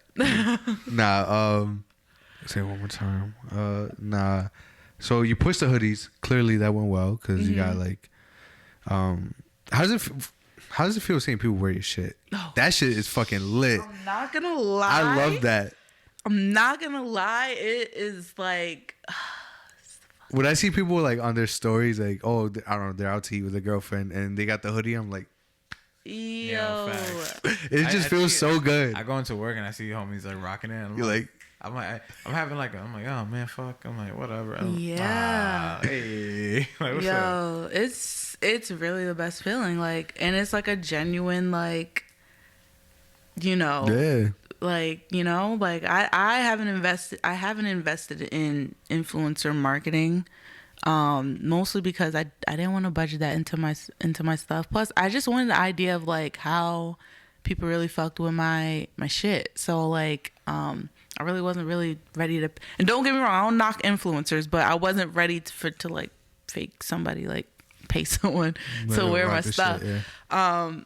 So yeah, like how it started was, like I said before, like it starts with your inner circle. Like feed it to your homies, and I wouldn't necessarily start giving your shit out for free, but see if they want to buy it. Like the reason why I appreciate my friends so much is because they not only supported me, but I never had to ask, my friends. Like I never had to ask, can you buy my hoodie, or can you share this? Or, they've just off the strength, like bought the hoodie. Like I sent them the link and boom, they bought the hoodie. And then my friends would wear it out. And then next thing you know it, I'm getting purchases from people I don't know, and it just spreads that way. So like I said before, like shoot the link to your friend. Like if they want to buy it, they will buy it. Yeah. And same goes for any other stranger. Like if they want that, they're going to buy it. So I wore my hoodie to I was working on this passion project with an acquaintance, and I wore my visionary hoodie, and one of the people on set was just like, yo, where'd you get that hoodie? I was just like, yo, this is my hoodie. I made this. That's a hard I'm flex. geeked as fuck. So I swung him the link, and, I'm on the train heading back to my place, and he bought the hoodie. And boom, he wore it out. Somebody he knows bought the hoodie. Like, and that's just how it, like, goes. it goes from, I'm sorry. No, you good. Don't worry about it. Shit. I told you I'm clumsy. That hoodie money gave us some sturdy little mics, you know what I'm saying? And that's how it, like, that's really how it spreads. That's really how it spreads genuinely. That's fire. Yeah, so I pushed the hoodie, and just seeing people, the hoodies really inspired me to start the season 3 collection, start designing. I was just like, once I saw people buying the hoodies, I'm just like, shit, like I gotta get started on the next thing. What's next? So yeah, so after that, Corona hit. So I'm home. Like shit, I can't do events for Odd Flex anymore. So that's when I moved everything online. So now, that started getting pushed online. So now I'm just like, this is a good time to start designing apparel, which is what I originally wanted to do. Oh, fine. Yeah. So like now it's just like I don't got nowhere to go, and there's nothing to do but sit on my laptop Figure and it out. look up manufacturers and start sketching out my next collection. And that was the season 3 collection. And I during Corona, I designed all that and I put that together. And then I was just like, damn, like this is probably a bad time to launch it during the pandemic. But at the same time, I was just like, if people want it, they will buy it. I was about to flip that on you. Yeah, that's like and I was at first I was questioning myself. I would think that too, but like it proves otherwise, that like people are just spending money. Yeah. Like people are spending money. It's true though. Like if you want that shit, you're gonna cop. It's just what it is, bro. Like they're gonna fucking cop. Yeah. So would you say like right now we have a specific like designer hat on right now? Yeah, I'm definitely in That's designer like in mode the- right Like now. heavy in your bag right now. Heavy in my bag. designer and creative But directing bag right now. we could take that cap off and put another one on though. And that is the beauty of working in the creative field. Well, Because The Sorry to box, cut you off real don't quick, put but yourself in the box. I Yeah. saw, and I'm definitely gonna purchase. I just haven't. Crazy weekend. yeah. You dropped a fucking ebook. Like, like I'm scrolling one day, I see an ebook. I'm just like, oh shit, that's fucking lit. So you're talking about taking the fucking designer hat off. She put on a fucking ebook hat on, so that's fucking fire. Which is funny because earlier you mentioned the book that you tried in the beginning. Yeah. So then now you dropped the ebook. So tell us a little bit about that. So I knew from the jump, I just been like jotting down like I keep track of how I got to where I am today. And I just been, writing everything down as far as like to pass it along to whoever comes my way. So with the ebook, I really put everything in that ebook as to like, because people ask me all the time questions and how do I do this and how do I do that? And I don't mind answering questions. Like, I really don't. So I put it into an affordable ebook, everything you want to know about personal branding or selling something or getting into like the creative business, like where to start. Because like Pedro said before, like when he gets creative, like he pulls from his experience. So that's what I did. Like what could I have used in the beginning that, you know, nobody was really willing to dish out. So I wrote it all down and I put it in the ebook. So it really breaks everything down, like where you should start and where to go from there. Because what I think gets a lot of people caught up is they come to me and they're just like, Bree, like I'm trying to find my thing. Like I want to get out there, but I just don't know what my thing is. So the ebook really like starts you from like square one, like getting to know like what you're good at, and branching. That's the game plan, right? And so Yeah. I'm excited for that. I put everything in that ebook, like, and I've heard a lot of good feedback from it. So I hope it helps. Where can we check this out at? Like in the ebook? It's on my site. Oh, okay. Everything's on my website. I'll definitely be copping that. And what's the website? SlightBreeze.co. Not .com. A lot of people are just like, is that a spelling error? I'm just like, no, it's .co. .com was too expensive. I think this is, and not to get in my little like third eye bag, but the fact that you're so selfless in terms of information, that's such a beautiful thing, and it takes like a beautiful soul to do, because there's a lot of stingy motherfuckers, but I feel like the life in the universe works itself out in weird ways, and even outside of creativeness, like selfish people, in my experience, it's just my life, I've seen time go by and shit goes left for them, and the people who have been very selfless, and good things happen. So I think that's a beautiful thing that you're doing, because like you said, you don't mind answering questions and shit, so that's dope. Like a lot of people don't have that quality. A lot of people don't, like, they're very selfish, and I think it's one of those, damn, I forgot the term is, but it's one of those like the mentality where like, I guess if I give you information, that's what I'm saying, bro. Like, for everybody. I have like, I think after a while you just develop this confidence. Like the more you see yourself make shit happen, the more you're just like, I did that. Yeah. And I've seen people try and and I'm not trying to like be on no like cocky shit or whatever. Nah, fuck but that. Poke your chest out. I've seen people try and, I guess you could say, copy my work or do the same thing I'm doing, and I don't knock them for it, because when you're first starting, you're trying to find some sort of direction to a point where you're literally, you don't see it, but you're copying so much shit. But you could follow my every move, but it's not going to come out the same. It's not going to be the same. Right. And you'll eventually learn, without me even having to tell you, that you got to find your own blueprint. So if you need to like literally like walk in my sand footprints to get there, sure. but it's not gonna. But yeah, like, you know, you got to find your own thing. So I don't mind telling people, but you know, you gotta. Yeah, I say all the time, like, you don't need to be the first person to do something. You just gotta do it different. Damn, I'm gonna start saving quotes. Cause I saw some shit. I forgot what the fuck but like that as how many fucking rice companies are there? You know what I'm saying? Like, you just gotta figure out how you're gonna do it differently. There's and a better. lot of quotes in this episode. Yeah, man, we should have had a quote off. Fucking no, but like, it's just gonna be the Instagram is all quotes for the next couple of days. Perfection is a fancy word for procrastination. Yeah, that's a good one. Come on, Joe, give me a quick one, bro. You got nothing? Nah, I can't. Damn it, yeah. Not that good. Nah, but it's true. Like, there's so much room for everybody. So now, all right, you got the Odd Flex. You're doing seminars where you're teaching people to, you know, things to do.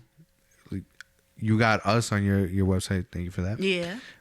So like people can put their work on that. You got the clothing. You got the ebook. That's fire. Yes. Yeah.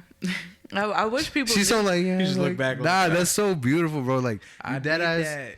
you are one of those people who really fucking was like, I don't like where this is going. Yeah. School, dental school, and all that, and then you're like, fuck it, and then you leave to Africa, and you come back, and you just people don't have that courage. Dave Chappelle did. It's so scary. You went hard. It's very scary. Like, I don't want that to make it seem like it's easy, because I'm sure you went through it as you told us, and like that's just so scary. But you know, it's worked out for you. I want people to gather that courage to take that leap. And if it doesn't work, yeah. it didn't work. Go find a job. You know what I'm saying? Yeah. Like, you just gotta fucking go for it, man. Like, I run out of ways. It's scary, though. I run out of ways to explain it, because not everyone is in the same position that I was. You know, like some people don't have like it's the same situation. Like a lot of people, I was very privileged because I lived with my parents for a bit. And a lot of people don't have those situations. You know, some people have kids, some people have, but I always had the mindset where it's just like, if you want to do something, you're going to do it. And if you don't want it that bad, then you're going to find an excuse as to why you're not doing it. So you really need to get rid of that but. People will be like, I want to do this, but just get rid of the but. Yeah, man. Like you said, you were lucky to be in your circumstances. And like for people who have to work, cool.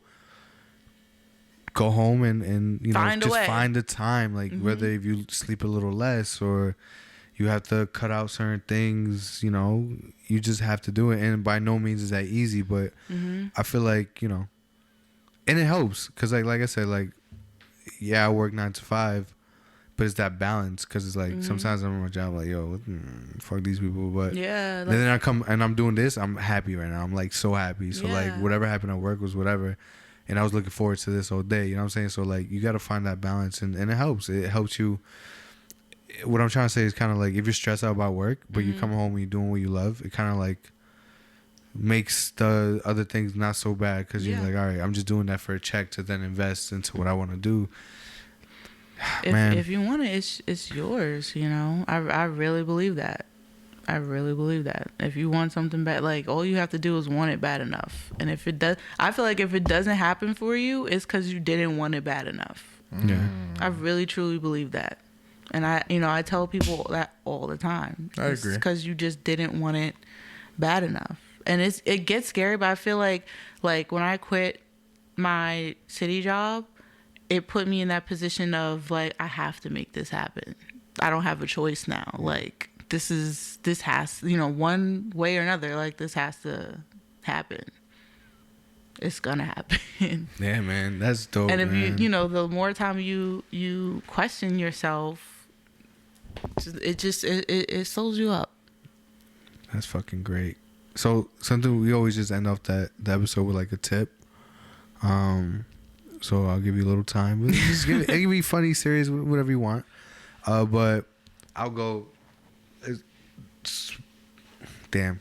I just had it. Yo, so like if Corona's crazy, and crazy. Black Friday just happened, and you know, like we talked, people are gonna spend money. If you have anybody in your life that's selling something, and please support them. Small businesses went through a lot this time. Whether you were affected or not, small businesses really were. So support. And if you don't got the bread, cool. Share. Put somebody, you know, share. Yeah. Post it. Put somebody on to whatever it is. And if you do have the money, do not ask your friend or someone you know for a fucking discount. If you're going to support them, then fully support them. And if you don't got the money, it's cool. Share it.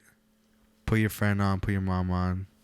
So yeah, man, support. Yeah. I think that's a good thing to piggyback off of, because I think that like a lot of people want to support, like when you're first building your team and you're looking for people to work with. When I was talking about working with your inner circle, a lot of times like you can't afford their rate. But I think that if you're gonna build a team and you want to get people around you just as passionate about your project, then you need to find something to offer them. So like maybe you can't, you know, and this comes like, you know, when you're at an equal playing field, it's a bargaining of services. So it's kind of just like, I could do this for you, and then you could do this for me, and then we're going to combine that, and then we're going to build from there. So it kind of just works that way. But don't just go to your friend and be like, hey, like, can you take some pictures and edit them for me? But I can't really pay you, but like, you don't owe me. So like, just do this for me real quick. Yeah. But, you know, have something to offer. Like, I can't pay your rent, but like, I can grab you a drink and we can get pizza afterwards. Let's barter here. So, yeah. Type shit. Or I know this person, and like, we can, you know, just have something to offer. Like, I'm not saying pizza makes up for someone's rate, but network that way. And people can always tell when you're being transactional. Don't be too transactional when you're networking. Like, you meet somebody once and then you're in their DM like, hey, like, can you build my brand for me? And you're kind of just like, all right, slow down, go fill out an inquiry first. Facts. You know, I feel like people can always tell when you're being a little too relations are nurtured. That's what networking is. Not necessarily like meeting someone and then just, I need this. Yo, so can you get my Instagram followers up? Can you get my Instagram followers up? Oh Lord, how many times have I heard that? Like, I'd be like, I don't know. I can. But like, where's your product at? You know, what are you even selling? Yeah. Oh, I'm reaching out to manufacturers. Yeah, but like, Might be correct. how are we gonna get this ball rolling? You don't got a product yet. I think piggybacking off of tip of the day, something that I just realized is if you're going through your clothing, if you're going, you know, throwing things out, maybe look into donating old coats, blankets, things of that nature. Yeah. And, you know, again, Fucking cold out there. it is brick season out there. And not only that, it's brick and I'm inside of a home. Yeah. I can only imagine those outside in the streets. Obviously, Corona, I can only imagine making things more difficult. So, nah, for sure. please, Donate. you know, in this holiday season, food, clothes, something, you know, think about it. I've been thinking about it. I'm like, fuck. You got to look after people. So that's a fact. That's you my think, tip of the day. You think you got it bad. For real. You think you got it bad. For real. Was that your tip that you dropped on there, or you wanna it Nah, could be anything. She got another one to talk. It could be anything. All right. I guess if okay. We put everybody in the spot. Don't worry. My advice to people trying to make it as a creative in this world is you really just got to say fuck it and do it. Like, you can't let nobody, you know, when you really want something, all that doubt and projections from other people, it just brushes off you. Like, you got to make it happen for yourself. You have to make it happen for yourself. The whole look at me now, they doubted me in the beginning, it doesn't feel as good when you finally make it. So do it for yourself and make it happen. Bow. Do it. Fuck it. Yeah, man, just fuck it. Fuck like, it. whatever, just fuck it. What you guys lose? You know what I mean? Yo, most of my best decisions in life came from like, fuck it, let's do it. Yeah. Like, yeah. Just Damn. Nike really, they came in clutch with that. That's just a fact. do it. And the other thing is, nobody really cares if you don't do it or if you do it. Mm-hmm. So you just, You gotta hold yourself accountable. you really do. You know, you really do. People, Oh, that was a great one. Bree, thank you so Jeez. much. yeah, like, Thank you so fucking much. We really Thank you appreciate for you coming having me. on. I'm sorry if I went off on a bunch of rants. But this is what we do here. That's Like, what podding is. You was ready to pod. yeah, man. Like I Rap said, like we became don't this we don't too. like to ask like. I just like this chill. setup. I Yeah. like this chill It's a homie setup vibe. y'all got here. Like, this is, I feel like, how a podcast should look. Like, You like the incense burning in the back? yeah, that's. Oh, it burnt out. But you know what I'm saying? We had the vibes earlier. It's done now. Yeah, man. You know. Yeah, man. cozy. We don't like answering. I mean, we do like asking questions, but you know, I be seeing. Let me poke my chest out real quick. I'm tuned in. We pose Yeah. questions to the room. You know, we all put our input. I'm tuned in, and yeah. No, let me Y'all let me not get my definitely- bag real quick. No facts. Y'all definitely need to keep going with this because it's dope. I Appreciate appreciate that that. model shoot. Definitely dope. No, definitely. We are not models, but I we got- can. Wait, I listen. didn't. Yo, Bro. fun fact. I didn't even know about this. I got. I'm ready for this. Yo, I got shit dropping soon. and I need y'all. For I real, got for you. real. Let me tell you. Listen, we're need not y'all to come models. out. I got a little thick, but we're gonna make it happen. We Like, got the fire. Come through. Pandemic thing. No, we're gonna make this shit look fire, Yes, man. yes. Please come through. I got a bunch of shit dropping. I always tell people like just have patience with me. Plug. What's the Instas? Well, yeah, I was about to say, what's the give them website? all your socials and just Oh, go off real quick. I'm SlightBreeze, Slight_Breeze on Instagram, Twitter, YouTube. Y'all suggested the podcast, so No, look into it. one day when I'm bored, Look into it. You got the podcast voice. You definitely have the podcast. yeah, voice. I already know it. we'll see.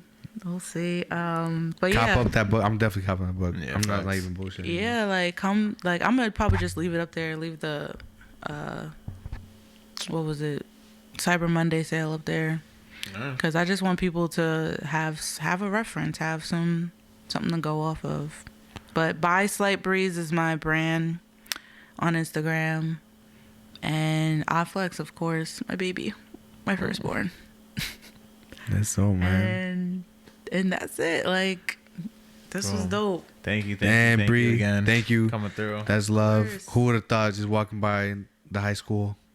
No, We'd fucking be here podcasting. please don't look up my high school picture because it's a mess. It's a mess. Man, shout out to Spicy Chicken Fridays, man. We love y'all. I miss spicy chicken Fridays. Peace. Later.